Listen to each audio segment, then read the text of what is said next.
The training yard was quiet in that uneasy way that only military bases ever were too controlled, too disciplined. Like the calm before a storm, no one admitted was coming. The sun hung low in the late afternoon sky, casting long shadows across the concrete as a new group of recruits stood in loose formation, their boots dusty, their faces tired, their egos still very much intact. Among them stood Emily Carter. She didn't look special. That was the first mistake. Emily was average height, lean but not intimidating, her hair tied back in a regulation bun. Her uniform fit perfectly, not sloppy, not flashy. She didn't speak unless spoken to. She didn't laugh loudly. She didn't try to impress anyone. She simply observed.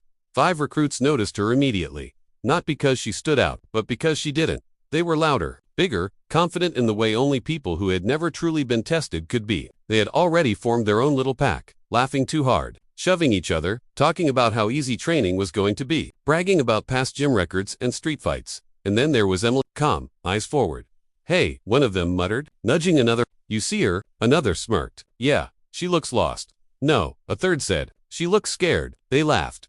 Emily heard them. Of course she did. She heard everything. Years of survival training had sharpened her senses to the point where nothing slipped past unnoticed. But she didn't react. She never reacted first. That was her second advantage. The instructor stepped away briefly, called off to handle paperwork, leaving the recruits loosely supervised. The moment authority turned its back, arrogance stepped forward. The 5 recruits drifted closer. "Hey," the biggest one said, stepping into Emily's space. "You knew?" Emily turned her head slowly. Her eyes met his, not with fear, not with anger, but with something far more unsettling, calm awareness. "Yes," she replied. "That's it." Another scoffed. "No, sir." Emily didn't correct him. She knew rank better than any of them. "You don't talk much, do you?" The first one said. "This isn't summer camp. You gotta toughen up."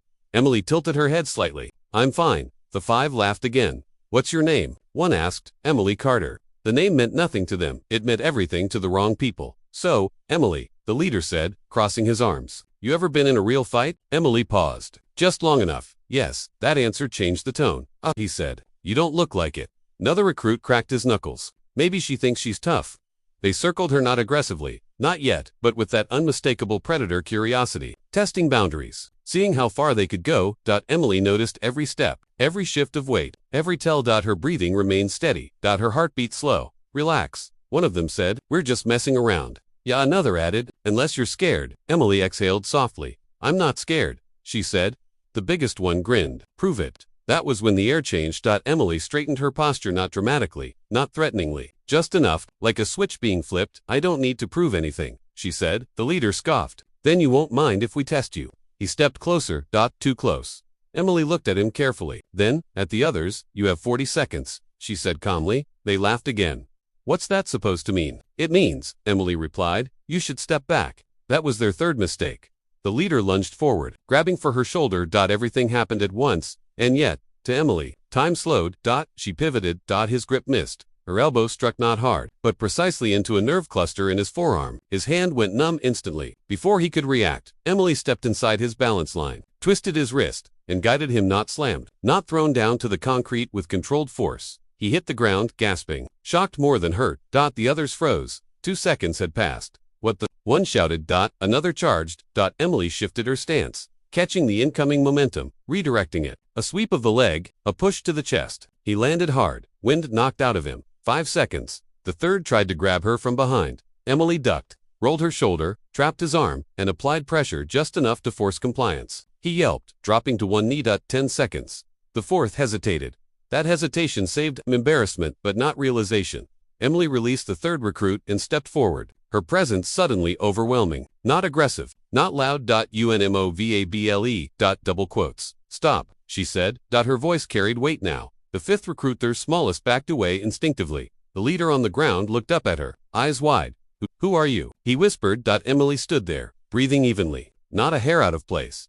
"I'm Emily Carter," she said again. Then she added quietly, "and I'm a SEAL." Silence fell like a hammer. The 40 seconds were over. The instructor returned moments later to find 5 recruits scattered across the yard, some sitting, some standing, all stunned in. Emily back in formation, eyes forward, hands behind her back, as if nothing had happened. "What's going on here?" the instructor barked. No one answered. The 5 recruits exchanged looks. Pride battled reality. Finally, the leader swallowed and spoke. "Nothing, sir." The instructor studied them, then glanced at Emily. She met his eyes briefly. He nodded, almost imperceptibly. Training resumed, but everything had changed. Word spread fast in places like this. By nightfall, whispers followed Emily through the barracks. She dropped them in seconds. They say she didn't even break a sweat. She's special forces. Some didn't believe it. Others watched her carefully. Emily didn't care. She woke before dawn, ran farther than required, trained harder than necessary, and helped others without being asked. She corrected mistakes quietly. She encouraged without condescension. The same recruits who had laughed now avoided her gaze or studied her with newfound respect. Days passed.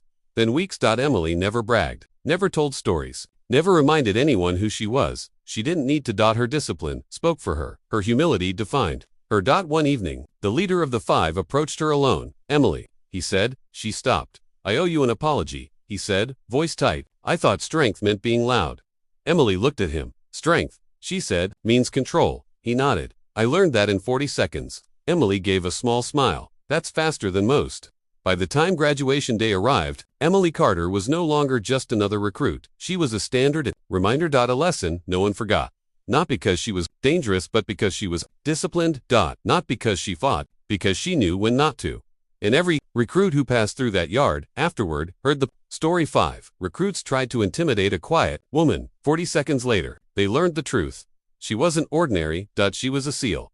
If you want to see even better stories like this, make sure to subscribe to the channel, hit the like button, leave a comment, and press the bell icon for more updates.